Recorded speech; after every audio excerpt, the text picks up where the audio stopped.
Hello বন্ধুরা, অনুশ্রী কিচেনে সবাইকে স্বাগতম। আজ আমরা একটা নতুন রেসিপি নিয়ে চলে এসেছি, চিংড়ি মাছের মালাইকারি। দেখা যাক কিভাবে বানাই। প্রথমে একটা কড়াই বসিয়ে দিয়েছি, কিছুটা পরিমাণ জল গরম করে নিয়েছি। তার মধ্যে আমি পুরানো নারকেল দিয়ে দিলাম। নারকেলের দুধ লাগবে এই রেসিপিটাতে, তাই নারকেলের দুধ বের করার জন্য নারকেলটা একটু গরম জলে দিয়ে ফুটিয়ে নিলাম। হয়ে গেছে আমার নারকেলটা ফোটানো।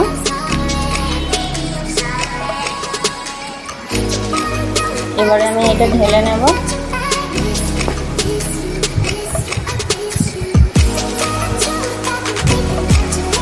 তারপরে কড়াইটা বসিয়ে দিলাম, কিছুটা পরিমাণ তেল দিয়ে দিলাম। এই রেসিপিটাতে সরষে তেল লাগবে। তেলটা আমার গরম হয়ে গেলে চিংড়ি মাছগুলো ভেজে তুলে নেব। তেলটা আমার গরম হয়ে গেছে, একে একে চিংড়ি মাছগুলো দিয়ে দিলাম। চিংড়ি মাছগুলো একটু লাল লাল করে ভেজে নেব। চিংড়ি মাছগুলো আমার ভাজা হয়ে এসেছে।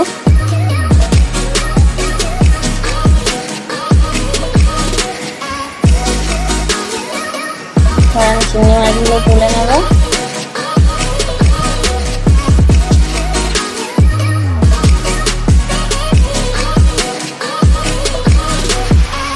এই একই তেলের মধ্যে আমি ফোড়নে দেব তেজপাতা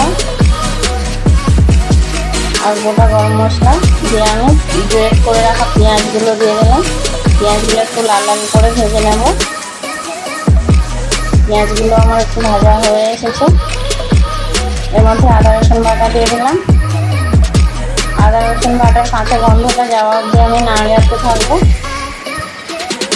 আমার পেঁয়াজ আদা রসুন ভাজা হয়ে গেছে। এর মধ্যে আমি মশলা দিয়ে দেবো।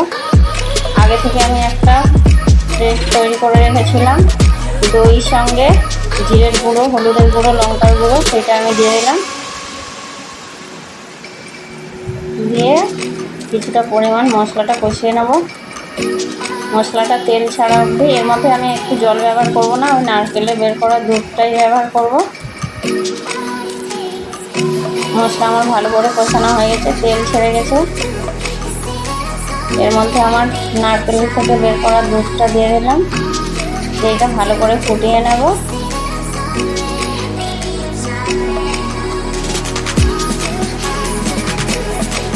গ্রেভিটা আমার ফুটে গেছে।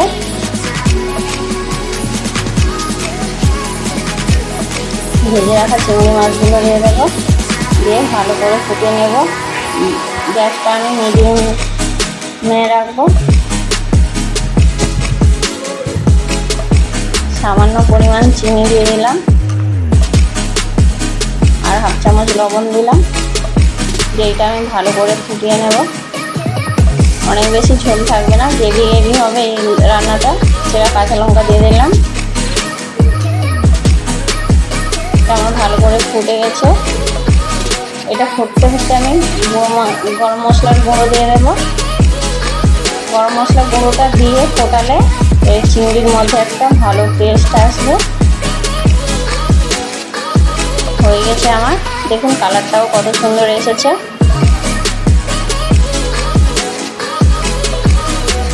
এবারে আমি এটা ঢেলে নেব। হয়ে গেল আমাদের চিংড়ি মাছের মালাইকারি। দেখুন কত সুন্দর লাগছে দেখতে। রেসিপিটা যদি ভালো লেগে থাকে লাইক, শেয়ার, কমেন্ট করে দেবেন, সাবস্ক্রাইব করে দেবেন, পাশে থাকা বেল আইকনটা ক্লিক করে দেবেন, যাতে পরবর্তী ভিডিও আপনার কাছে সবার আগে পৌঁছতে পারে। ধন্যবাদ।